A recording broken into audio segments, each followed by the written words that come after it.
Imagine a country where gasoline costs less than bottled water, where citizens pay zero taxes, and where education and healthcare are completely free for life. Sounds like paradise, right? But here's the twist. In this same place, simply staring at a woman for too long could actually break the law. Welcome to Brunei, one of the smallest yet wealthiest nations in Southeast Asia. Hidden on the northern coast of Borneo, Brunei is a lush Islamic kingdom covered in tropical rainforest and blessed with year-round humidity and heat. Its total area is barely 5,700 square kilometers, smaller than 1/86th of Texas, and its population could fit inside a single district of London or Paris. Yet its wealth per person once rivaled some of the richest countries in the world. What makes Brunei so fascinating isn't just its oil money or golden mosques, it's the contrast. The country is unimaginably rich, yet governed by some of the strictest religious laws on the planet. Its nights are quiet, its streets spotless, and its people live in a kind of serene order that feels almost unreal. A place where calm, luxury, and devotion all meet in one unlikely corner of Southeast Asia. Wealth without taxes. Here, gasoline is cheaper than bottled water. That alone tells you everything about Brunei's unbelievable prosperity. This tiny nation sits on an ocean of oil and gas, and those natural riches fund a welfare system so generous it feels almost unreal. Education is free from kindergarten to university. Healthcare costs nothing, even for major surgeries abroad. Students who dream of studying overseas get full government scholarships. And if a citizen doesn't have a home yet, they simply register and wait. Sooner or later, the government builds one for them. Even the basics of life come almost free. Electricity and water are heavily subsidized. Fuel is practically a gift. And when you buy something, there's no tax, no hidden fee, not even value-added tax for tourists. Swipe your card in Singapore and your wallet cries a little. Swipe it in Brunei and it barely notices. Imagine being born in a place where your path from cradle to career, from hospital bed to home ownership, is already taken care of. If you never had to worry about taxes or hospital bills, what dream would you dare to chase? Laws of steel. Skip a Friday prayer, eat or drink in public during Ramadan, or share a hotel room with someone you're not married to, and you could end up in court. In Brunei, the Islamic Sharia law is not a distant concept, it's part of daily life. The rules are crystal clear and strictly followed. Unmarried couples can't be alone together behind closed doors. Public celebrations of Christmas are limited to private spaces like churches. Even something as simple as staring too long at a woman can be considered harassment. And yes, these laws apply not only to locals but also to visitors. Think of Brunei like a Swiss watch. Every tiny gear moves with absolute precision because discipline holds the system together.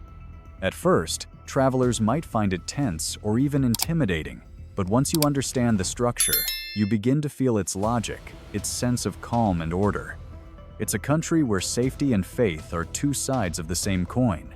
So, when you travel, would you rather have total freedom or trade a bit of it for complete peace of mind? The Sultan and his world of gold. 1,700 rooms, 51,000 light bulbs, and a personal barber who flies in from London for a $20,000 haircut. Welcome to the world of Brunei's Sultan, one of the last absolute monarchs on earth. He isn't just the king, he's also the prime minister, the minister of defense, finance, and economy. Every decision, from national budget to military command, begins and ends with him. His palace, the Istana Nurul Iman, is the largest royal residence in the world, gleaming with marble halls, golden domes, and chandeliers that could light up a small town. His car collection is the stuff of legend. Thousands of vehicles from Ferraris to Rolls-Royces, some plated entirely in gold. Private jets? Of course. One of them, a Boeing 747, was refurbished with solid gold and crystal interiors, and the Sultan himself sometimes pilots it. If Dubai is a playground for billionaires, Brunei is the private living room of a single family of extraordinary wealth. And yet, despite all this extravagance, the people remain loyal. Their healthcare is free, their education paid for, their homes provided. The Sultan may live like a legend, but his nation lives comfortably under his rule. So, What do you think can a system where one man is unimaginably rich, but his people are fully cared for, truly work? The land of cars. 300,000 cars for a population of only 450,000 people here. Nearly every household owns at least one vehicle. In Brunei, cars aren't a luxury, they're a way of life. Gasoline is dirt cheap, import taxes are low, and income levels are high enough that even luxury models like Lexus, Mercedes, or BMW are a common sight on the streets. Public transportation, on the other hand, is almost an urban myth. There are buses, but only a few routes around the capital, and they don't follow any fixed schedule. You might wait half an hour, or you might wait forever. Taxis? They're rare too. You can't just hail one on the street, you have to call and book it at least an hour in advance, and a short ride could cost $5 or more. There's even a ride-hailing app called Dart, similar to Uber, but with so few drivers that catching a car sometimes feels like winning the lottery.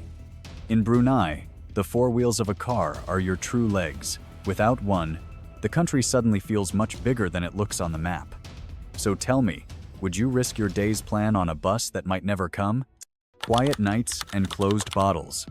Bars and nightclubs are almost non-existent here, and getting drunk in public isn't just frowned upon, it's against the law.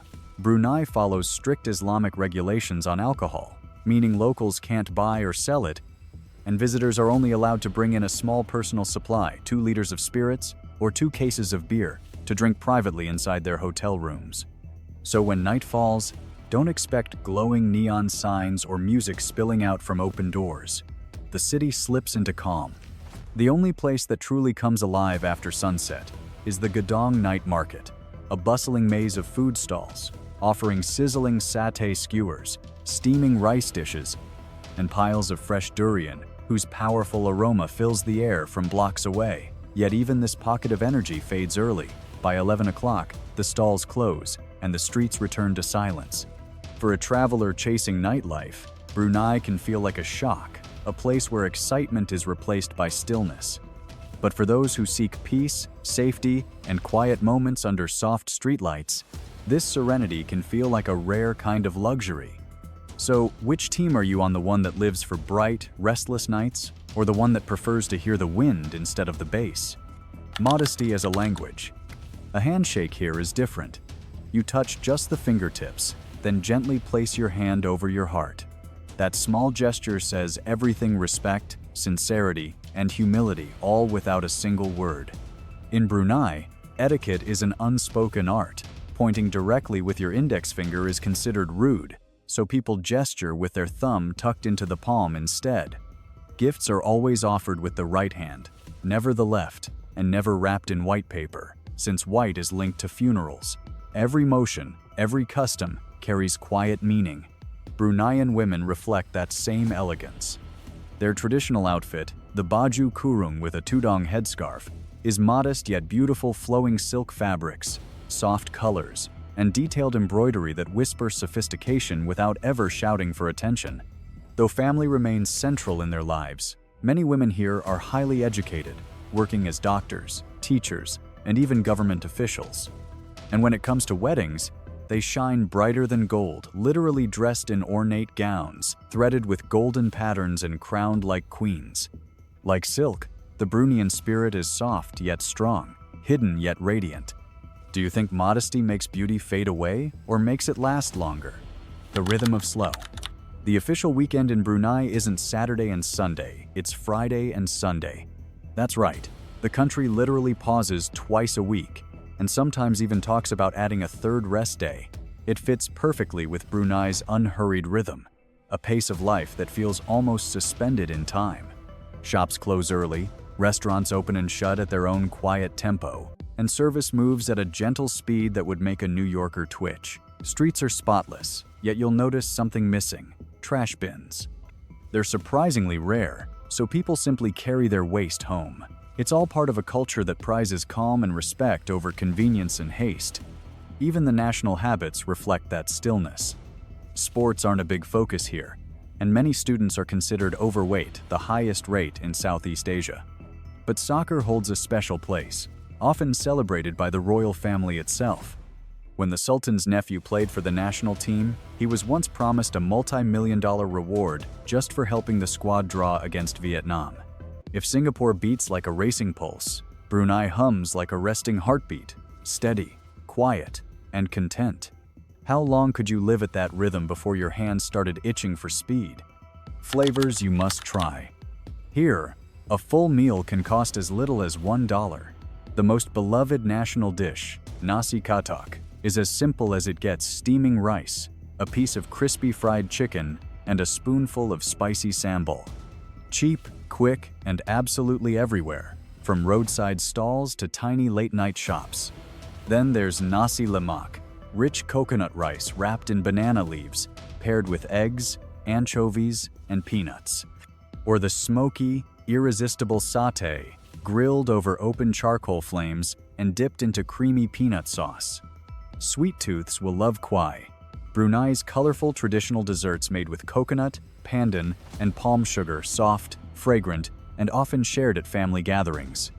But the most unique dish of all is ambiyat, a sticky, clear paste made from sago starch.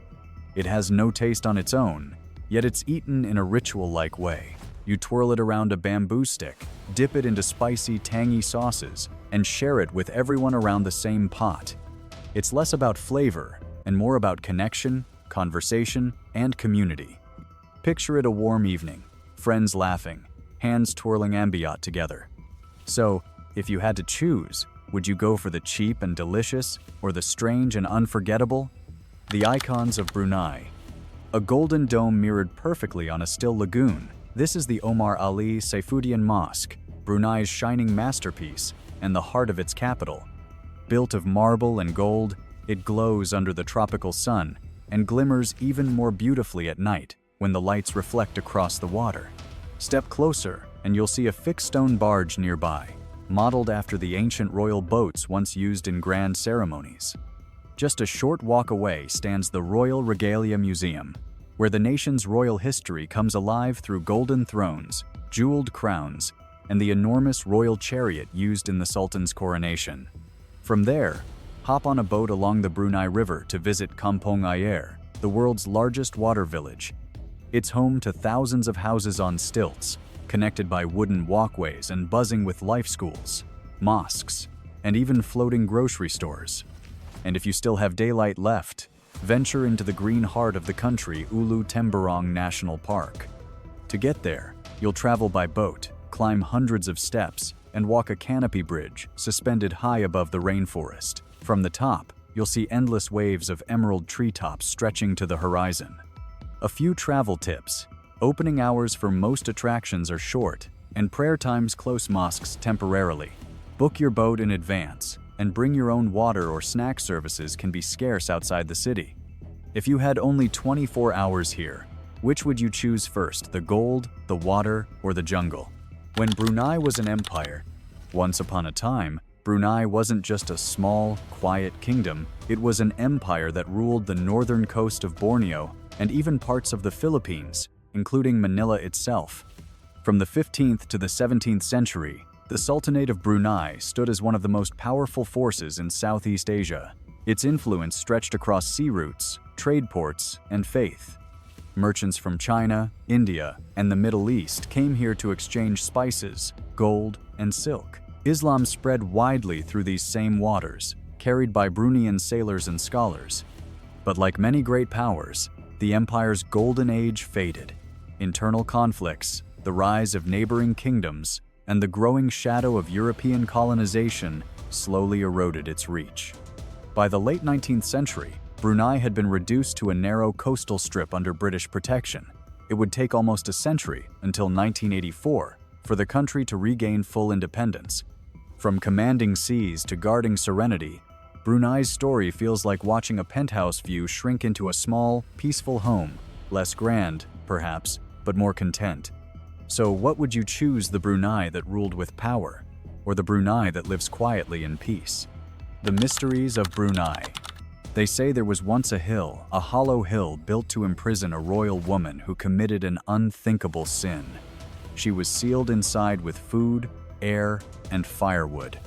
One day, the smoke from her chimney stopped rising, and so did her life. The hill later vanished, leaving behind only a sandstone tombstone faintly carved with ancient letters. Today, that tomb is known as Makam Raja Ayang, and no one truly knows if it marks a real grave or a royal legend meant to warn future generations. A few miles away lies Kota Batu, the archaeological heart of the old Bruneian Empire. What remains today are foundations of stone, fragments of pottery, coins from China and the Islamic world, and a strange square base 25 meters across with 13 evenly spaced pillars. Was it a temple, a palace hall, or a royal tomb? No one can say for sure. Time has erased the wood, the walls, and the faces of those who built them. Yet the mystery remains proof that sometimes what we can't explain lasts longer than what we can. Do you believe these are real traces of history, or moral tales carved into stone by those who came later? Living in Brunei as a foreigner. Living in Brunei can feel like stepping into a calm, comfortable bubble if you can afford to stay inside it. The average foreigner spends between $1,200 and $1,700 a month, not including the cost of buying a car, which is almost a necessity here. Rent for a one-bedroom apartment in the capital ranges from $500 to $800. Groceries and imported goods are pricey. A single liter of milk can cost over $2, and internet service runs about $60 a month.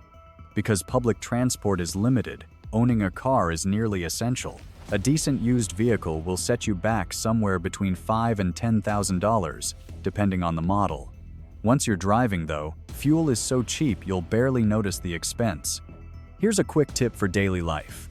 Brunei uses both its own dollar and the Singapore dollar interchangeably, but not every store accepts both. Stick to one currency to avoid confusion, keep some cash on hand, and remember restaurants close early, so plan your meals ahead.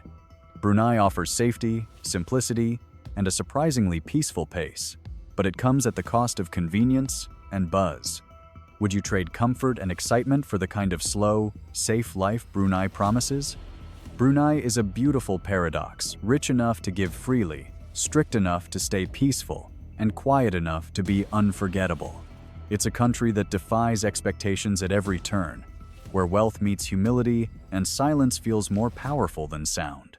So, what surprised you the most?